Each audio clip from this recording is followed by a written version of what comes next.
Good evening to everyone, and welcome to episode 3 of Can I Write an Album? What are you doing? Get off! I want to hurt you! Stop! I want to tell you to shoot! Out here! 1, 2, 3.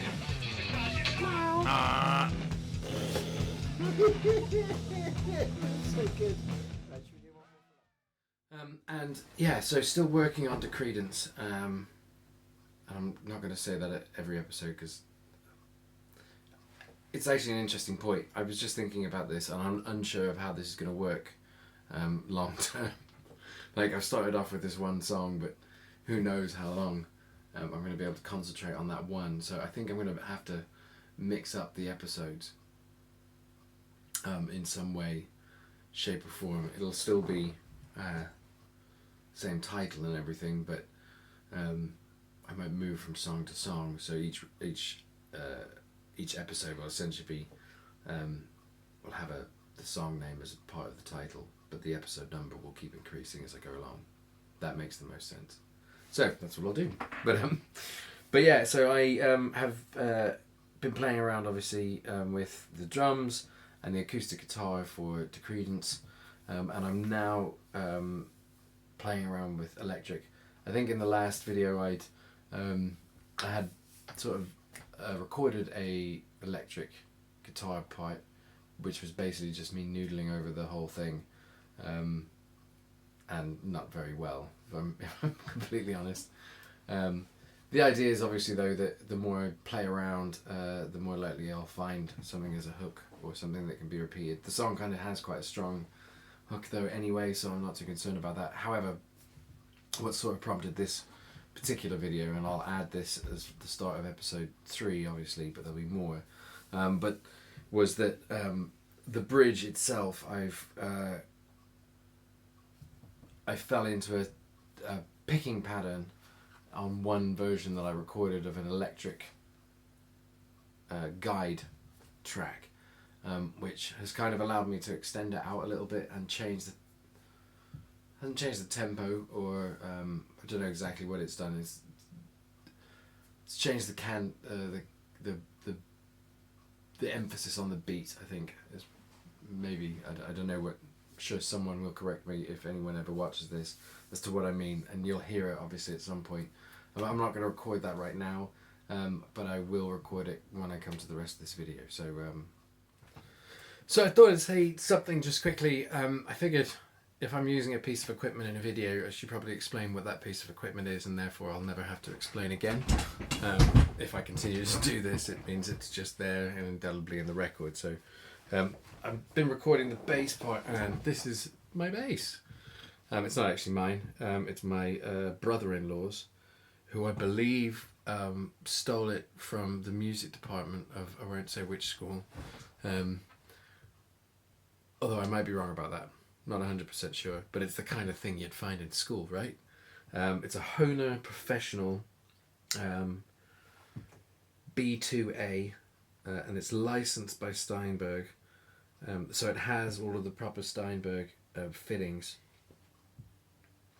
It's an active bass, but the battery component is completely screwed. Doesn't work anymore. But it has a XLR out regardless, so I always use that rather than the jack. I don't think it makes much of a difference, but there's a high, I think it's a high Z input on the L2, the L12, the Zoom L12, so it's going into that. I always have found that I get a better signal from the XLR. I'm assuming that's correct, but I don't know the science, so who knows. But yeah, and I for years it only had 3 strings, because this block here, which is essentially, this whole thing is a section of 4 steel blocks. I don't know if you can see that in there, yeah, maybe. And this one was missing, and I found a company in Germany that makes them, so I was able to get it back, put 4 strings on it. If I'm honest with you, it could really do with a setup by a proper technician. I've tried screwing around with all of this. This is basically the tuners down here So it's just this that does the intonation. Yeah, and I don't know if it's right. It is, sometimes it is, sometimes it isn't. It seems to me. I try and get it pretty close. It works well enough. I think I've recorded it enough that it never sounds bad. I quite like it. I've had a bass player friend come around and pick it up and go, "Oh, this is horrible to play." Maybe it is, maybe it isn't. I don't have any. This is the only bass I've ever really played, so I don't have anything to benchmark it against, really. I've thought about buying a new one, but as long as this one stays in tune, the pickup is good. So, and then I've just got that going into the Waves Sheps Neve 73 emulation, the channel strip. And it's like as soon as I turn that on, this sounds fine. Sounds perfectly good. I'll do more with it. I'll probably put it into a bass amp emulator as well. But yeah, so that's the bass. So I think I'm pretty much there. I know what I want to play. There's one. Sorry about the noise.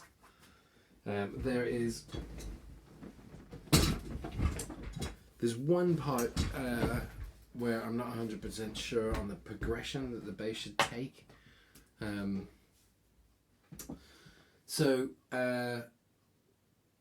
But I think I've got something I can, once I'm able to play it consistently, will work. I'm quite pleased with it, actually. And so the way I went about it was just essentially, I just fucked around until I found something that was suitable, and then expanded on it, I guess, is really the way I got into it. It's fairly simple chords. It's an E. It's the bridge isn't as complicated as I thought it was.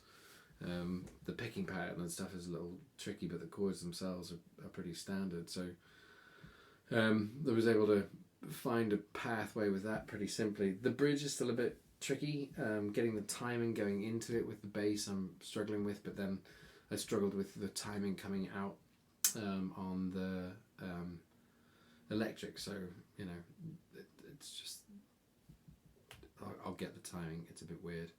I think my next task, I think almost really, I still need to finish off the bass, and don't get me wrong, it's not complete. The next task really is to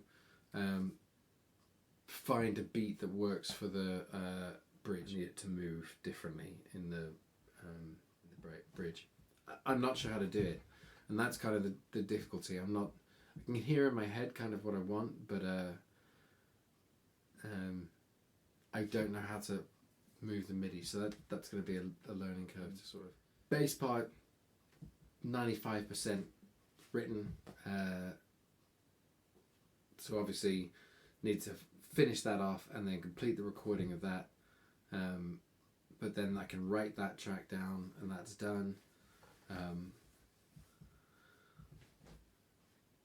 Then I can start moving on. I think this kind of wants some, it wants some keys. I always gravitate towards organs, not bodily organs, obviously. Just Wurlitzers.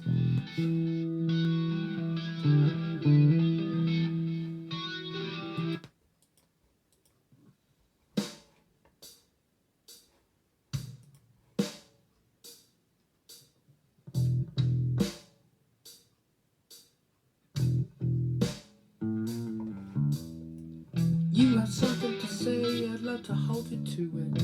My loyalty's moving when you're about to bring it. You graciously forget all of those things that I adhere to. I got skin in this game, so yeah. So I think that's the best bass part that I've got so far.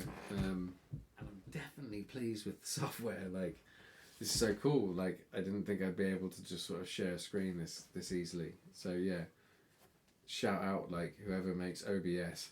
Amazing bit of software. Well pleased.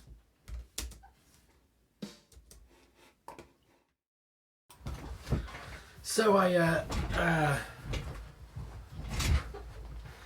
I finished with I think, well, I committed at least to a bass part, I think there's one note wrong in it, which I'm going to have to correct at some point.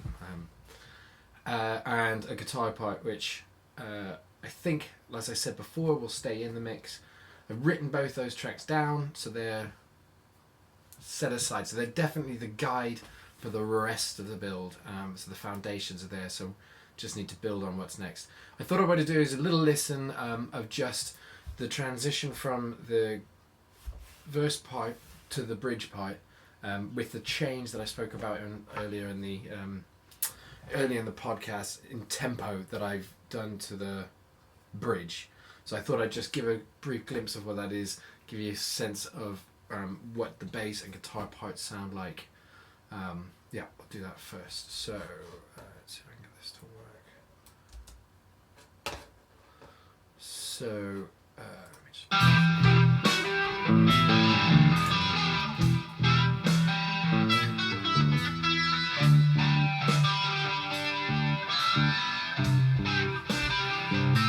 When I say there's one note wrong in the bass part, there's lots of timing bits that are wrong in the bass part, but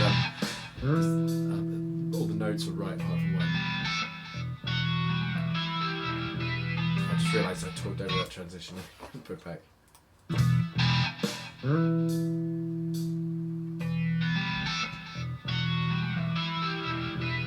Is that moved to halftime? Is that what you call that? I'm going down to see James Carey today. Anyway, yeah, so that's how that goes. So that's the volume of the song pretty much all the way through. That's the mix, a very rough mix, obviously, between the bass. The drums I have just pulled out of the bridge because although I can play to the drum beat in that tempo, it sounds really weird when you just leave it in. So I've taken the drums out with that. I'm going down to see James today, so I was going to just hopefully discuss with him what the most appropriate drums would be for that. He hopefully can help me out. But anyway, so that's that. I'm kind of thinking the guide lyric I've taken out as well because it's just slightly odd now with the bass in there, so I need to re-record a guide melody, and I need to think of some lyrics for the bridge. I think maybe just the second half. I also am thinking that it should have some synth in there of some sort. It's about 2 minutes and 20 seconds long at this point in time. I'd like to extend that out to somewhere around 3 minutes if I can. I don't want it to be much longer than that, really. So I think it's just going to need some stops and a bit of maybe another break in between the two verses, maybe a bit more of an intro. Not as filler, but I think a 3-minute song would be better than a 2 minute and 20 second song, essentially. So I'm going to try and write some more to it, maybe even extend the bridge by another bar or do something else in that bridge in that tempo. Anyway, so that's the next steps. I'm going to record those hopefully over the course of the next couple of days, and then I'll have this podcast out at the beginning of the week and start working on episode number 4. Anyway,